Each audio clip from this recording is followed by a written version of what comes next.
다니엘서 6장 20절부터 24절까지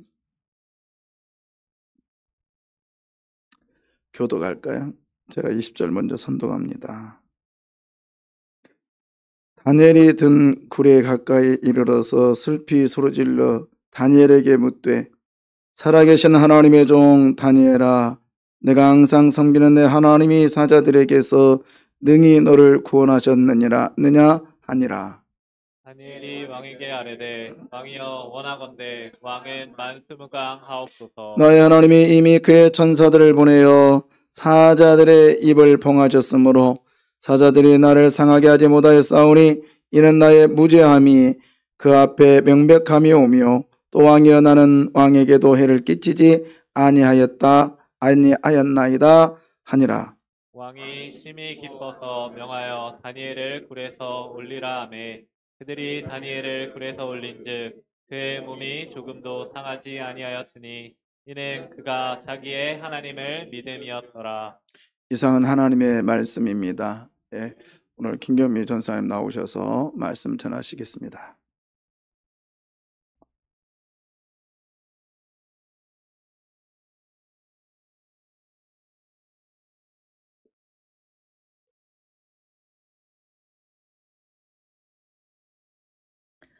반갑습니다. 이렇게 높은 안에 서보기는 또 처음인 것 같습니다. 하나님께서 인도하셔서 세관교회로 하나님께서 이끌어 주시고 또 훌륭하신 목사님과 여러 교역자님들 또 사랑하는 성도님들을 이렇게 만나 뵙게 되어서 너무 반갑고 너무 기쁘고 너무 행복합니다. 함께 하나님을 섬기고 이웃을 섬기고 하나님 사랑, 이웃 사랑을 전하는 저와 여러분이 되었으면 좋겠습니다. 저는 두 딸아이를 키우는 아이 엄마고요. 전직은 무엇이었을까요? 한번 맞춰보세요. 저의 전직, 유치원 선생님이었어요. 오랫동안 유치원에서 아이들을 가르치는 일을 해왔습니다. 4세, 5세, 6세, 7세 아이들을 가르쳤는데요. 아이들 가르치는 게 너무 기쁘고 즐겁고 행복했어요. 너무 재밌었어요, 아이들이. 그래서 그 일을 오랫동안 해오다가 주변의 사람들이 우울증과 불안, 또 뭐 공황장애 이런 것 때문에 힘들어하는 사람이 너무 많은 거예요. 그런 사람들을 도와주고 싶은데 제가 방법을 알지 못하잖아요. 유치원 선생님이었으니까. 그래서 목사님, 저 상담학을 공부하고 싶습니다. 목사님을 찾아갔더니 목사님께서 상담학을 공부하지 말고 신학을 공부하거라. 그렇게 말씀하셨어요. 신학 안에 상담이 있기 때문에 신학을 공부하는 게 낫다. 저는 순종을 너무 잘하는 사람이라서 목사님 말씀에 순종하여서 칼빈 신학대학원에 입학을 했고 공부를 하면서 하나님에 대해서 알아가면서 하나님에 대해 공부하는 그 3년이 저한테는 너무나 행복하고 즐거운 시간이었어요. 그러다가 목사님께서 사역자로 오거라. 그래서 또 사역자로 일을 하게 되었고요. 또 목사님께서 설교를 하거라. 그래서 설교자로 이렇게 하나님께서 사용하시는 거에 대해서 너무나 감사하고 이렇게 단에 설 수 없는 연약한 사람을 하나님의 사람으로 세워주신 하나님 앞에 너무나 감사를 드립니다. 오늘 다니엘의 목숨 건 기도라는 제목으로 함께 은혜를 나누도록 하겠습니다. 유다 민국이 BC, 그러니까 주전 606년경에 바벨론에 의해서 멸망하게 됩니다.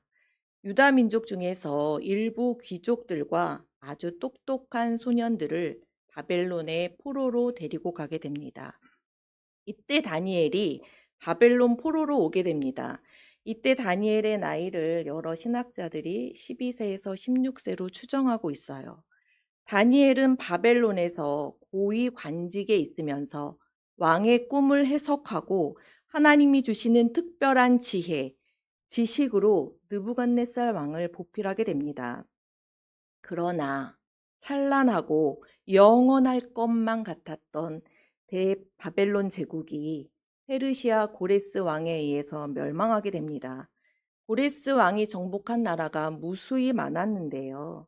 그 모든 나라를 다스릴 수 없으니 분봉왕처럼 다리오에게 나라를 다스리게 합니다. 다리오 왕은 3명의 총리를 두었고요. 120명의 고관을 두었습니다. 3명의 총리 중에 한 사람이 다니엘이었어요. 다니엘이 총리가 되었을 때 나이가 약 70세로 여러 학자들이 추정하고 있습니다. 70이 다 된 할아버지가 된 다니엘이 거대한 페르시아의 총리가 되어서 무슨 일이 있었을까요? 다니엘에게 어떤 일이 있었는지 살펴보면서 함께 은혜를 나누도록 하겠습니다. 첫째, 다니엘은 민첩하고 지혜로운 은혜를 받았습니다. 다니엘서 6장 3절 우리 함께 읽어보도록 하겠습니다. 다니엘은 마음이 민첩하여 총리들과 고관들 위에 뛰어남으로 왕이 그를 세워 전국을 다스리게. 다니엘은 지식과 지혜, 영적인 능력이 매우 탁월했기 때문에 총리와 고관들보다 월등히 뛰어났어요. 소위 말하는 군계 일학이었습니다.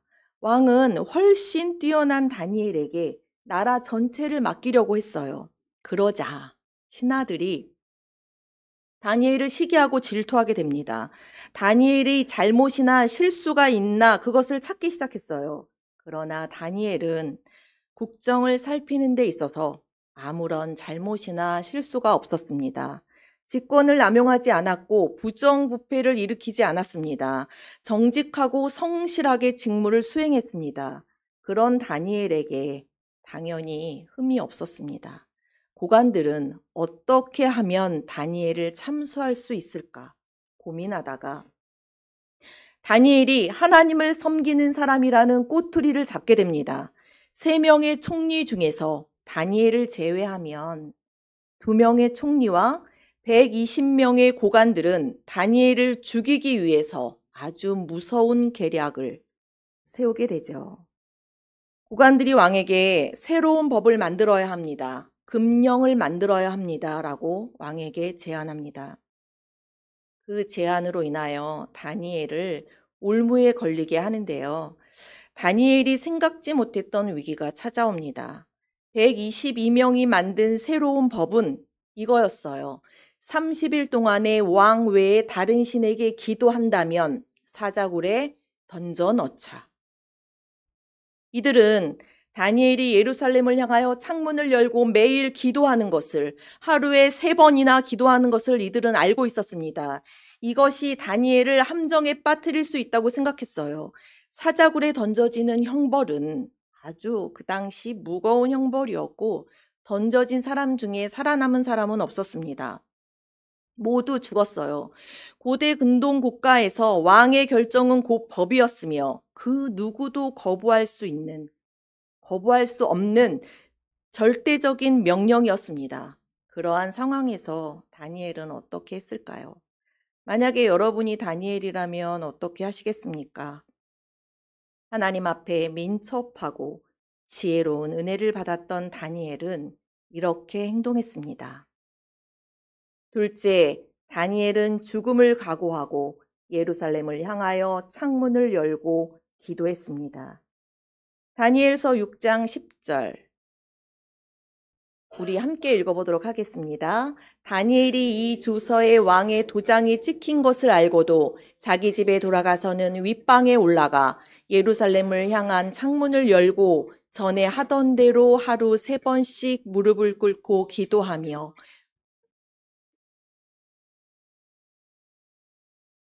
다니엘의 기도는 죽음을 각오한 기도였습니다. 다니엘은 무서운 계략과 죽음의 함정에 빠졌으나 그러나 다니엘은 예루살렘을 향하여 변함없이 기도했습니다. 창문을 열고 하루에 3번 기존에 하던 대로 무릎을 꿇고 기도하게 됩니다. 사자굴에 던져질 것이 두려웠다면 숨어서 사자굴에 던져질 것이 두려워서 숨어서 기도하지 않았습니다. 기도를 아예 하지 말라는 것이 아니었죠. 공개적으로만 안 하면 되는 일이었어요. 그러나 다니엘이 예루살렘을 향하여 창문을 열고 기도했습니다. 어떤 율법에도 이런 기도를 요구하거나 강요한 적이 없었어요. 그렇다면 30일 정도만 다니엘이 문을 닫고 조용하게 기도하면 될 일이었어요. 굳이 그를 넘어뜨리려고 하는 적들 앞에서 보란 듯이 기도할 필요가 없었어요. 다니엘이 열었던 그 창문은 목숨을 건 창문이었습니다. 하나님을 향하여 창문을 연 그 기도는 죽음의 문턱에서 생명을 향한 문이었습니다. 30일 동안 기도를 하지 않고는 다니엘에게는 하나님이 존재하지 않는다는 고백과도 같았어요. 기도를 하지 말라는 것이 아니었죠. 그러나 다니엘은 전에 하던 방식 그대로 하나님 앞에 기도했습니다. 주저함이 없었어요. 조금도 망설이지 않았어요. 기도의 방식을 안전하게 바꾸기만 하면 되는 일이었는데 시퍼런 눈을 뜨고 대적자들이 보고 있다는 것을 알고도 하루에 3번이나 굳이 창문을 활짝 열고 공개적으로 기도를 하게 됩니다. 왜 그랬을까요? 다니엘은 하나님에 대한 믿음과 하나님의 존재를 거부할 수 없었기 때문입니다. 다니엘이 하나님 앞에 기도하는 것은 곧 죽음이었습니다. 그러나 다니엘은 물러서지 않았습니다. 아니, 물러설 수가 없었습니다. 나의 목숨이 경각에 달려 있었지만 타협하지 않았습니다. 무서웠다면, 다니엘이 두려웠다면 골방에서 보이지 않게 기도를 했겠죠. 다니엘이 가장 중요하게 생각한 것은 하나님을 향한 이 충절의 마음뿐이었습니다. 그 충절의 마음을 훼손할 수가 없었어요. 하나님을 향한 열정의 그 마음이 다니엘의 기도를 멈추게 할 수 없었습니다. 다니엘의 기도는 죽으면 죽으리라, 죽음을 각오한 기도였습니다. 타협 없는 고백과 믿음의 그 기도, 목숨을 걸고 했던 그 기도, 하나님을 향한 충절의 기도를 하나님께서는 결코 외면하지 않으셨습니다. 하나님은 놀라운 역사를 이루셨어요. 다니엘의 믿음은 또 다른 기적을 만들었습니다. 다니엘이 예루살렘을 향하여 기도했음은 조국의 친지, 가족이 있는 내 고향, 꿈에도 잊지 못하는 내 고향, 내 조국, 예루살렘 성전이었습니다. 북한이 고향인 사람들이 명절이나 무슨 때가 되면 임진각에 가서 북한을 향하여 뭐 기도를 하거나 뭐 제사를 드리거나 이러는 것을 우리는 심심치 않게 볼 수 있습니다. 그들이 북한이 고향이기 때문에 고향을 그리워하는 마음으로 임진각에 가는 것을 볼 수 있어요. 아마 다니엘도 예루살렘을 향하여 기도했다는 것은 그리운 내 고향, 북한을 향하여 임진각에 가는 우리나라 사람들 그 마음과 같은 마음일 거라고 생각합니다.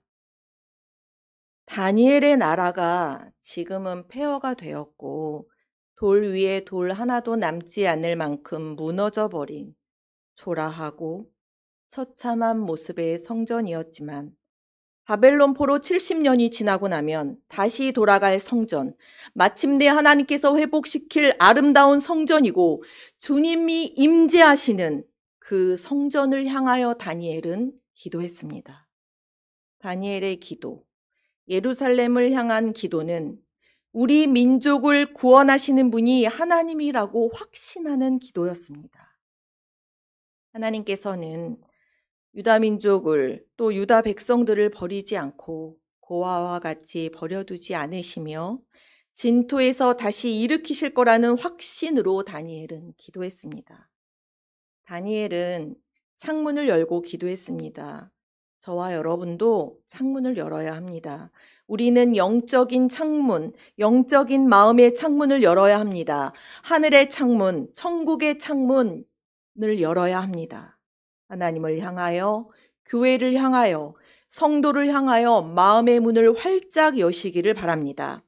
다니엘은 포로였던 어린 시절부터 하나님께서 보호해 주셨던 그 긴 역사를 기억하고 있었습니다. 다니엘이라는 이름의 뜻이 하나님은 나의 심판자라는 뜻이잖아요. 다니엘은 122명을 하나님께서 심판하실 것을 알았어요. 죽음 앞에서 다니엘이 담대할 수 있었던 것은, 변함없이 하나님 앞에 기도할 수 있었던 것은 이제까지 나와 함께 하신 그 하나님의 능력으로 반드시 승리할 것을 알았습니다. 날이 저물었어요. 다니엘을 고발했던 무리들이 왕에게 말합니다. 왕이시여, 다니엘이 왕의 법을 무시하고 날마다 하루 3번 왕이 아닌 하나님께 기도하고 있으니 다니엘을 사자굴에 집어 넣어야 합니다. 왕이 하는 수 없이 다니엘을 끌어다가 사자굴에 집어 넣으라. 왕이 사자굴로 끌려가는 다니엘에게 이렇게 말합니다. 내가 늘 섬기던 너의 하나님이 너 다니엘을 구해 주실 것이다. 아멘. 내가 늘 섬기던 너의 하나님이 너 다니엘을 구해 주실 것이다. 성도 여러분, 깊고 어두운 사자굴에 던져지는 다니엘의 발걸음을 함께 따라가 보겠습니다. 사자굴에 던져졌던 다니엘의 모습은 어땠을까를 제가 말씀을 준비하면서 또 말씀을 묵상하면서 기도하면서 사자굴에 던져진 그 상황을 한번 글로 적어봤습니다. 우리 사랑하는 성도님들 눈으로 함께 따라와 주시기 바랍니다. 다니엘이 이제 사자굴 속에 던져진 거예요. 공기는 차고 빛이 없어 캄캄하고 무서운 사자굴. 굶주린 사자들의 거친 숨소리가 동굴 안을 메아리 쳤고 피비린내가 진동했으며 사나운 사자들의 눈은 어둠 속에서 빛나고 있었다. 다니엘의 심장은 잠시 멎은 듯 했지만 두려움을 초월했고 오직 하나님만을 바라보았다. 사자들은 날카로운 발톱과 번뜩이는 눈빛으로 으르렁거린다. 사자들의 커다란 몸이 어둠 속에서 꿈틀거린다. 다니엘을 덮칠 것만 같았던 사자들은 웬일인지 멈춰섰고 더 이상 다가오지 않았다. 사자굴에서 다니엘의 기도 소리만 조용하면서 강하게 들려온다. 그리고 그 순간 보이지 않는 하나님의 손이 사자들의 입을 막고 맹렬한 사자의 본성을 잠재웠다. 거대한 사자들은 다니엘 주위에서 느리게 움직였으며 다니엘을 위협하지 않고 그 앞에 조용히 앉아 있었다. 다니엘은 평온했고 따뜻했으며 사자들은 더 이상 굶주린 포식자가 아니었다. 맹렬하게 사나웠던 사자들은 순하디 순한 동물이 되었다. 마치 사자들도 하나님 앞에서 무릎을 꿇은 듯이 보인다. 사자굴은 죽음의 장소에서 하나님의 보호와 은총의 장소로 변화하였다. 다니엘은 살아남았고 그의 믿음은 어둠 속에서 강렬하게 빛나고 있었다. 이렇게 다니엘은 전에 하던 대로 예루살렘을 향하여 창문을 열고 기도했고 그 결과 사자굴에 던져졌습니다. 셋째, 하나님은 다니엘을 사자굴에서 구원하셨습니다. 다니엘서 6장 22절 함께 읽어보도록 하겠습니다. 나의 하나님이 이미 그의 천사를 보내어 사자들의 입을 봉하셨으므로 사자들이 나를 상해하지 못하였사오니. 다니엘을 사자굴에 던진 왕은 마음이 아파서 식음을 전폐합니다. 왜냐하면 다니엘을 매우 많이 아끼고 사랑했기 때문이에요.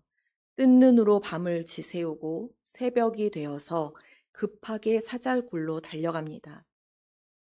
다니엘이 죽었을지도 모른다는 두려움과 슬프고 떨리는 목소리로 외칩니다. 다니엘아, 살아계신 하나님의 종 다니엘아, 내 하나님께서 너를 사자에게서 구원하셨느냐라고 묻죠. 그때 깊고 깊은 사자굴에서 다니엘의 목소리가 들립니다. 왕이시여, 하나님께서 천사를 보내사 사자의 입을 단단히 봉해 주셔서 조금도 상하지 않았습니다. 저에게는 아무런 죄가 없기 때문입니다. 라고 말합니다. 다니엘이 조금도 상하지 않고 살아있어서 왕은 너무 기뻤습니다. 다니엘을 고소한 자와 아내와 자식까지 모두 사자굴에 던져지게 됩니다. 그들이 바닥에 닿기도 전에 사자들이 달려와 뼈까지 부수어 삼켜버립니다. 다니엘과 같은 그런 기적이 그들에게는 일어나지 않았습니다. 어젯밤의 사자는 순하디 순했는데 오늘의 사자는 맹수로 변화하였습니다. 다니엘이 사자굴에서 살아난 것은 전적인 하나님의 은혜이고 기적이었습니다. 다리오는 두 번째 조서를 쓰게 되는데요. 두 번째 조서는 첫 번째 조서와는 비교할 수 없을 만큼 아주 기쁜 소식이었습니다. 다니엘서 6장 26절 28절 우리 함께 읽어보도록 하겠습니다. 내가 이제 조서를 내리노라. 하늘 아래에 있는 사람들은 다 다니엘의 하나님 앞에서 떨며 두려워할지니 그는 살아계시는 하나님이시요 영원히 변하지 않으실 이시며 그의 나라는 멸망하지 아니할 것이요 그의 권세는 무궁할 것이며 그는 구원도 하시며 건져내기도 하시며 하늘에서든지 땅에서든지 이적과 기적을 행하시는 이로써 다니엘을 구원하여 사자의 입에서 벗어나게 하셨습니다. 이 다니엘이 다리오 왕의 시대와 바사 사람 고레스 왕의 시대에 형통하였더라. 122명과 1명, 122대 1이었습니다. 하나님의 사람 다니엘이 승리했습니다. 전적인 하나님의 은혜가 다니엘을 죽음에서 생명으로, 어둠에서 빛으로 인도하였습니다. 다니엘은 하나님께 드리는 기도를 멈출 수가 없었습니다. 환난과 어려움 앞에서도 다니엘의 불변의 기도는 절망을 소망으로, 어둠을 빛으로, 포로에서 회복되는 역사로 변화하게 됩니다. 다니엘의 하나님, 살아계신 하나님, 영원하신 하나님, 변함이 없으신 하나님, 멸망하지 않으시는 하나님. 하나님은 세상을 말씀으로 창조하셨고 지금도 하나님의 방법으로 이 세상을 다스리고 계십니다. 하나님의 백성을 모든 위험에서 건져내기도 하시고 구해내기도 하십니다. 사자들의 입을 막으심으로 다니엘을 구원해 주셨습니다. 사자의 입을 봉하심으로 다니엘을 살려주셨습니다. 다니엘을 해치려 했던 122명은 사단의 세력이고 어둠의 세력이었습니다. 그러나 다니엘은 하나님이 함께 하시는 생명의 사람, 성령의 사람이었습니다. 사랑하는 성도 여러분, 우리 하나님 앞에 마음을 활짝 열고 기도합시다. 죽으면 죽으리라 목숨을 걸고 기도합시다. 에스더서의 하만은 모르두게를 죽이려고 장대를 만들었지만 그 장대에 자신이 달려 죽게 됩니다. 사울 왕은 다윗을 죽이려고 힘쓰고 애썼으나 결국 죽이지 못했습니다.